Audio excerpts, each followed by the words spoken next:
ठाण्याच्या घोडबंदर रोडवर गायमुख परिसरातील वळण मृत्यूचा सापळा बनत चाललाय। महिन्याभरात जवळपास 12 ते 15 अपघात या ठिकाणी होतात। त्यामुळे हा मार्ग ठाणेकरांसाठी रँक टर्न बनला असून यावर कायमस्वरूपी उपाययोजना करण्याची मागणी ठाणेकरांनी केली आहे। मुंबई, ठाणे आणि गुजरातला जोडणारा हा घोडबंदर रोड, या मार्गावरून दररोज हजारो लहान मोठ्या वाहनांची वर्दळ असते। मात्र हा मार्ग मृत्यूचा मार्ग बनत चाललाय। या मार्गावर महिन्याकाठी 12 ते 15 अपघात होतात। त्यामागचं कारण म्हणजे या रस्त्याची भौगोलिक रचना। या मार्गावर अनेक अवघड वळणं आहेत।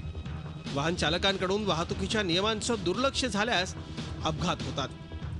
या मार्गावर वाहतूक पोलीस अथवा ठाणे महापालिकेकडून काही उपाययोजना केली जावी अशी मागणी स्थानिक नागरिकांकडून केली जाते। टर्नवरनं जेव्हा बाईक जाते तर असं वाटतं की आपल्या अंगावर कुठेतरी गाडी धावून येते। अशा प्रकारची गाडी इथं चालतात। या टर्नला 2 टन जे गायमुखचे आहेत एवढे डेंजरस आहेत। मोठ्या मोठ्या गाड्या कंटेनर अशा पलटी होतात। तिकडची गाडी या साईडला येते, इकडची गाडी त्या साईडला जाते। मोठे मोठे कंटेनर्स आणि त्याच्या खाली मरून जास्त अपघात होतात। शासनाकडे एवढीच मागणी आहे की आम्हाला मुलांना शाळेतून येताना जाताना रोड क्रॉसिंग करायला काहीतरी करून द्यायला पाहिजे।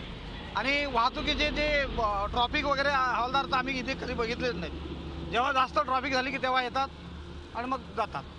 ठाणे वाहतूक शाखेनं या मार्गावर सूचना देणारे फलक लावलेत, मात्र त्यांचा फारसा उपयोग होताना दिसत नाही। वळण आणि अरुंद मार्गावर गाडी चालवण्याचा फारसा अनुभव नसलेल्या चालकांचं वेगावर नियंत्रण राहत नाही आणि त्यातूनच अपघात होतात। या मार्गावर रात्रीच्या वेळी मोठ्या प्रमाणात अवजड वाहनांची वर्दळ असते। अवजड वाहनांमध्ये डिझेलचा साठा मर्यादित असतो। अनेक वेळा वाहन चालक पुढच्या पेट्रोल पंपावर स्वस्त डिझेल मिळेल या आशेनं आपलं वाहन पुढे घेऊन जातात, मात्र तिथंच त्यांची चूक होते।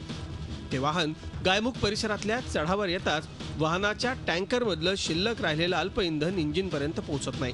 त्यामुळे वाहन बंद पडतं आणि या अरुंद मार्गावर लांबच लांब वाहनांच्या रांगा लागतात। रात्रीच्या वेळी कित्येकदा ही वाहतूक कोंडी कासारवडवलीपर्यंत पोहोचते।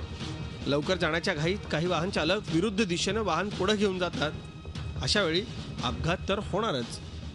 ड्रायव्हरला कळावं की इथं नागमोडी वळणं आहेत म्हणून आम्ही अनेक उपाय तिथं केलेले आहेत।